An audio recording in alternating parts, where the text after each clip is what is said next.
Well, hello there, and welcome to another tutorial by Noseman. And as you already know, Noseman knows.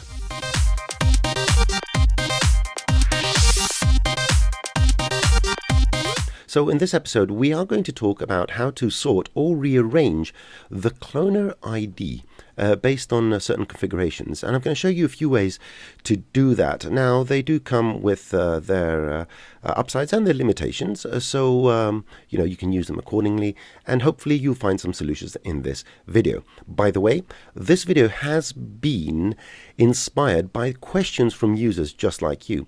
So feel free to reach out, go on the forums, ask questions, and from these questions the best tutorials stem. And well, let's proceed. So in a new scene, I'm going to make a small cube.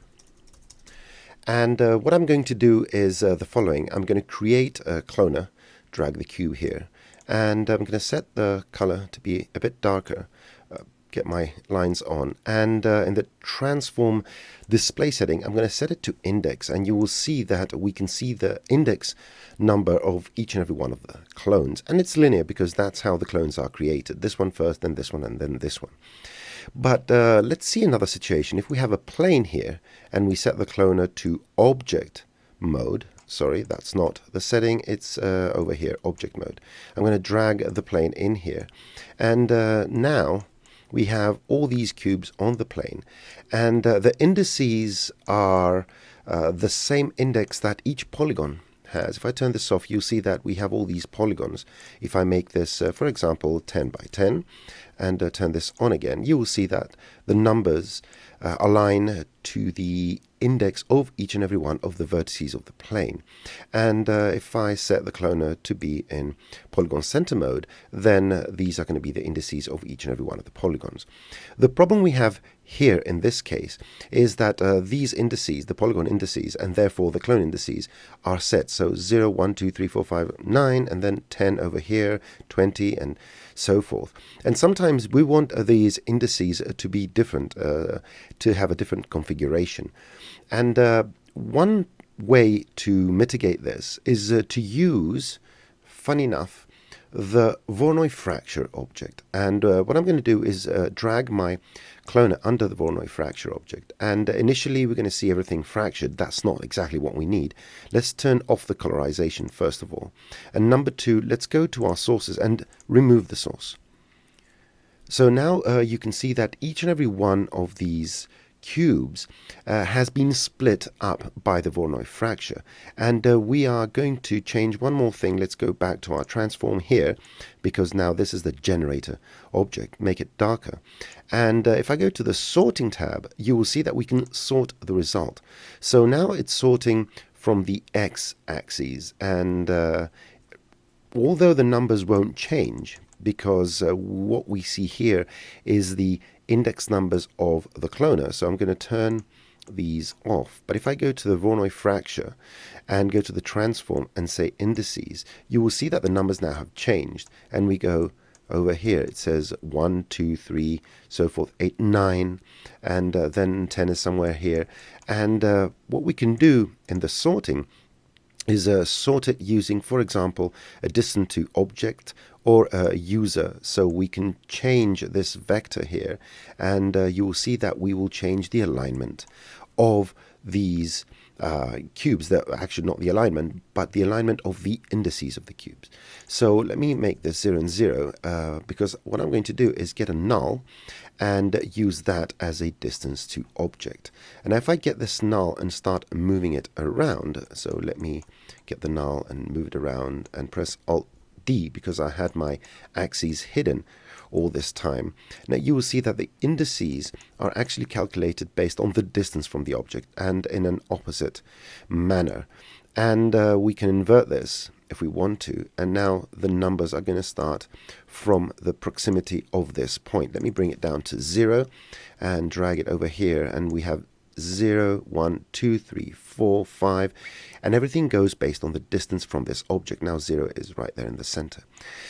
Now, how do we use this? Well, there are three effectors that can actually use the IDs internally, and these are the formula effector, the step effector, and the sound effector. And I'm going to show you something with a formula effector, which is pretty neat.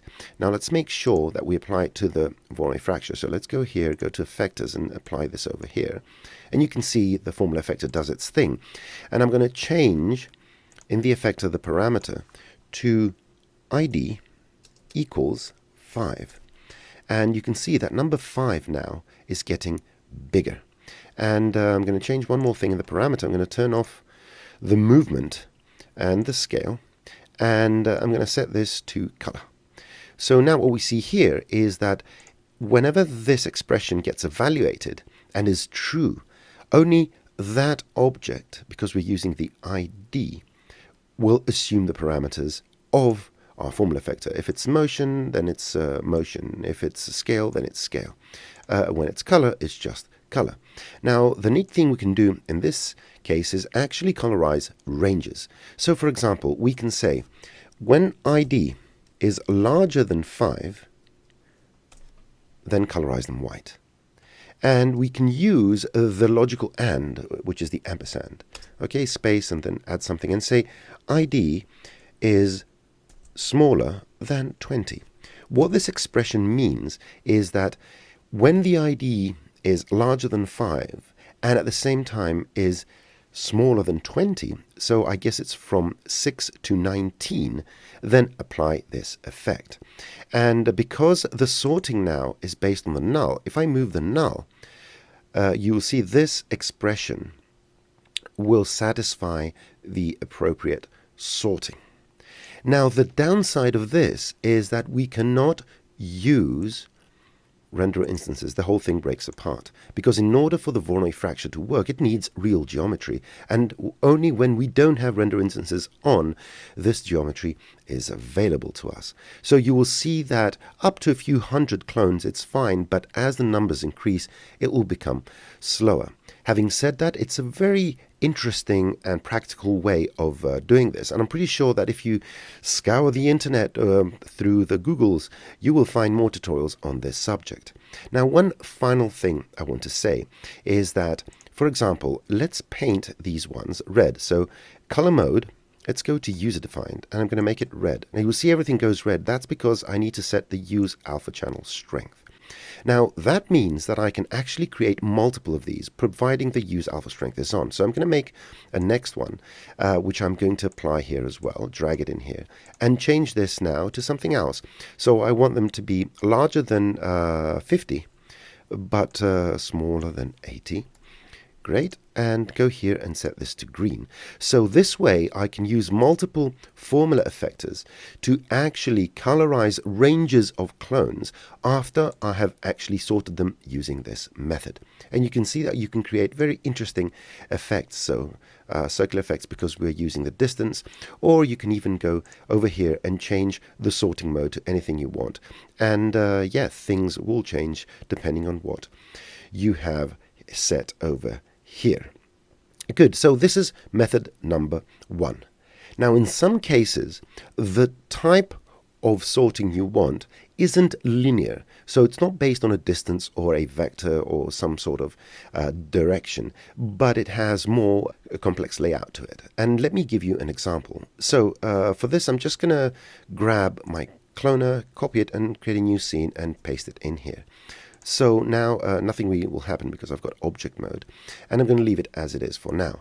So I want to create a situation which was basically a question I had a few months ago about some election that was going on somewhere on the planet, and they wanted to use graphics to display the amount of seats they would get in Parliament depending on how the exit polls were coming out in real time. And the parliaments normally have a configuration where it's like an amphitheater. So I'm going to make an arc and make it 0 to 180. And I'm going to set this to, let's say, 100. And then I'm going to create a cloner, make this a child. And what I'm going to do is make a copy of this, make this 600, and make sure that the distance is 0. I want them all to be in the same center. And I want to set the clones to blend. So now I can create rows of seats.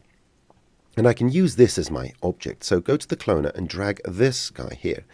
And you will see now that all the cubes are distributed as you see over here.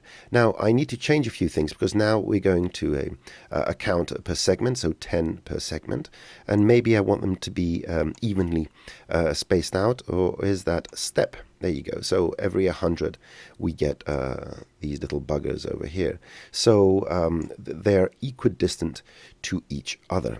And what I'm going to do now is turn on my index numbers. And what you will see is that we go from 0 to 4 and then 5 to 14. So they all go counterclockwise. And the formula effector is going to work in this case in exactly the same way. So let me go back to my other scene. Let me grab this formula, copy, go back to my other scene. Let's paste it in here and drag it out, and let's go here and put it in the effectors list. So now we have exactly the same configuration. So we have all the seats from 4, from 6, so it's larger than 5, all the way to 19, 5 to 19. But the problem here is that they all go, as I said, counterclockwise. And I want them to go in a zigzag. So counterclockwise, then clockwise, then counterclockwise, then clockwise, and so forth. So I am going to do a bit of trickery here. And in order to do that, I need to explain why they're going this way. Where these indices are created is on the points of the spline. Now, not the physical points, the Bezier points, but intermediate segments. And because these splines were created by copy, they're identical, they both go counterclockwise, all the intermediate steps are going to go counterclockwise. So what I need to do is go here and reverse every other spline. And the easiest way to do this is by using a formula effector. Otherwise, if I use something like a plane effector, I would have to go and reverse all of them. So this is what I'm trying to do, but only every other spline. So I'm going to delete this, I'm going to select this, and I'm going to go and add a formula effector. I'm going to turn these two parameters off, and I'm going to go here and rotate this 180 degrees.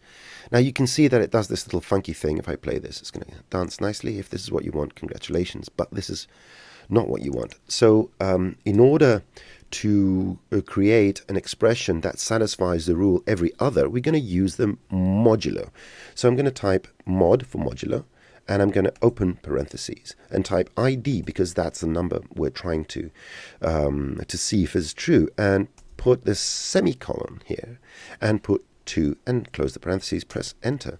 And now what you will see is that this one goes this way, but this one goes that way, and this one goes this way, and this one goes that way. Now, if you're wondering where you can find these formulas, you right click and you say show help, and you won't find anything helpful. So then go here and type formula, press enter, and somewhere over here, depending on how big your selection variation is, you're going to find what it says here, formula appendix. Click on this, and here are all the expressions you can use in a formula wherever you find it, Espresso and formula effectors and formula deformer and so forth. And what I just did is what it says over here, mod. Okay, so it's a modulo, A and B. So the first one is the number we're dividing, and the second is the remainder. Please read on that wherever you find it. Just to let you know, a clock which has 12 hours but actually goes around 2 times is what we call a modulo 12. Every 12 hours the numbers repeat. So here, every 2 the numbers repeat. So nothing, yes, nothing, yes, nothing. So that's why this satisfies the every other. Excellent. Now, when you do this, you are going to find that certain things have changed. So instead of a cube, I'm going to use an object that has an orientation. So I'm going to use the figure. So let's drag the figure in here and get rid of it. And you can see that some of them are reversed, and the ones that are on the reverse splines are reversed and so forth. So this may pose a bit of a problem for your workflow, but this can be solved quite easily if you go to the cloner and you add a target effector. And now you can see that because we added a target effector, then everything points towards this target. Now, the last thing is that if you want to rotate these to face the other way around, you can go around and start messing with orientations and the target tag and all that, and I promise you, you will regret it. So the easiest way, go to the figure and press Alt-G to create a group, a null basically in the same position, and just select the figure and use your rotation tool to rotate it any way you want. Now, I told you it's going to be a bit slow, but anyway, you can see now that you can orient the seats or whatever you're doing in any way you want just by doing this. And don't mess around with all the up vectors and all this over here. And if you do, please let me know how it went. That's going to be a lot of fun.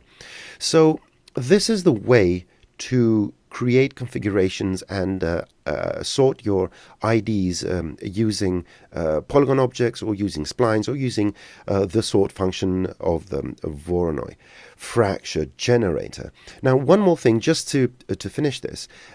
You can go and draw a spline, and you can use the result of that to place things on it. And let me give you a very quick example. I'm going to go to my top view and get my pen and draw this here, here, here, here, here, here, and here, and press escape to accept it. And now I can use this. Oops, the formula. I need to copy my cloner, and let's go over here and paste it and make sure that the object is this one. And you can see that what we have here is 0, 1, 2, 3, 4, 5, blah, blah, blah. It goes that way. And if for any reason you don't want these intermediate jaggy lines, what you could do is the following. Press KK for your knife and cut, escape, oops, undo, not this one, cut, escape, cut, and I think I did something wrong here. Yeah, anyway, I'm just going to cut these out because, yeah, I'm just going to right click here and say break segment and then delete it, and go here and break segment and then delete it. So now you can see we have 0, 1, 2, 3, 4, 5, 6, 7, 8, 9, 10, 11, 12, and so forth. So you can spend a few minutes, as I always say, if you're going to charge your client a good fee, spend more than 3 or 5 minutes on something. Your client will highly appreciate it.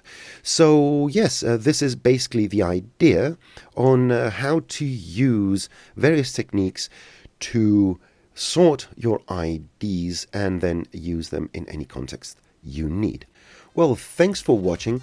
Please go and watch some amazing tutorials by 3D Fluff, by Helloluxx, Tim Clapham, the Brograph guys, School of Motion, iDesyn, and so many other magnificent tutors out there that teach people all sorts of fascinating cinema 4D and not only related things. And yeah, as far as the